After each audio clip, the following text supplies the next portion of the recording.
if Tucker becomes the VP, that could be fun, but I want him to keep his Twitter show, right? Like the things that we love about Tucker Carlson exist because they are outside of politics and the government. And I wouldn't want to lose that. And it's a question of, too, like how much money is Tucker losing by trying to be VP for Trump? Right. This is a big challenge. You have to really want it. Vivek, he's worth what, $600-something million? So I got to be honest. I'm sure Vivek got to a certain point where he's like, I can't buy anything anymore. Like, what do I want? And he's like, well, maybe like one thing you can't buy, technically, is a high-ranking government position. Although, let's be real, there's a certain level where it's all for sale, and then there's a certain level where it's not. You know, like being VP or president is something you can buy a little bit of, but you really got to push the rest. And then you've got to basically sell promises to a bunch of evil people. But if you want to be an ambassador, that's a cash deal. After the way he talked to the moderator last night, I was like, he'd be a great press secretary. A lot of people are saying that. Yeah. But I don't think he'd want to be press secretary. No. I mean, the thing that I like about Vivek is that he feels like he wants to be in charge of something. And I think that's cool that he wants to sort of contribute in that way. I mean, Vivek's not my choice president, although I admire him a lot. He's great.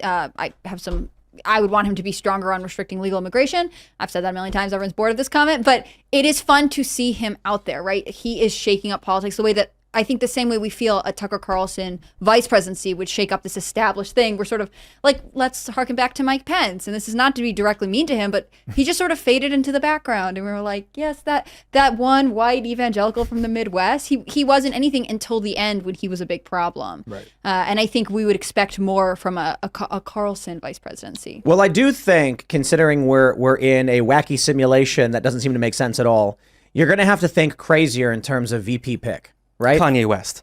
You know, just go for it. That was floated around a year ago. Just do it. Yeah, it was. Trump West was floated around. Kanye on Truth Social, I think, wrote a thing saying, I will let Trump be my VP. That's right. And I'm sure Trump was like, thank you so much. No. Very gracious of him. Yeah, I mean, I think the other thing is that we are seeing people who are at the front. Like, in some ways, I do think running for president for a lot of people is just to raise your national profile. So realistically, the people who are creating the short list of potential VP candidates are looking beyond the people who are appearing on the debate stage. I mean, Biden picked off the debate stage. Kamala dropped out. Then she got her facelift. It was obvious she was going to be VP. These are historical facts. Why are you laughing at me? But, you know, with a lot of presidents in the past, who had heard of Sarah Palin really before she got tapped to be VP? There are people that we're not aware of, and I wouldn't be surprised if Trump's team is expanding beyond people who hold government positions. Right. Yeah, but I mean, who's like the goal of the VP is to capture the demographic that the candidate doesn't capture. And so I think this is what who was saying this? Was it Robbie, maybe Robbie Starbuck? I'm not sure. They said, what demographic does Vivek capture? That's he's basically got Trump voters already. You know, this is the funny thing.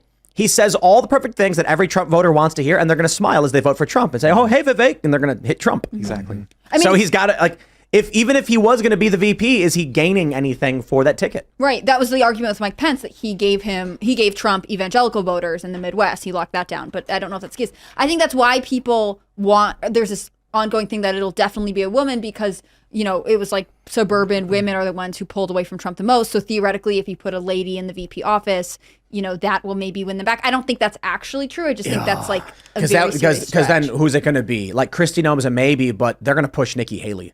That's exactly what I was thinking as well. But I think she has their a history with Trump already. Right. She worked in the Trump administration. She absolutely did. I think their relationship's too contentious. I don't think he would take Nikki Haley. Yeah, but look at the GOP debates in 2016, and you know what I mean? Like, it was contentious, and then everyone got past it. This always happens. Kamala called, Biden a racist.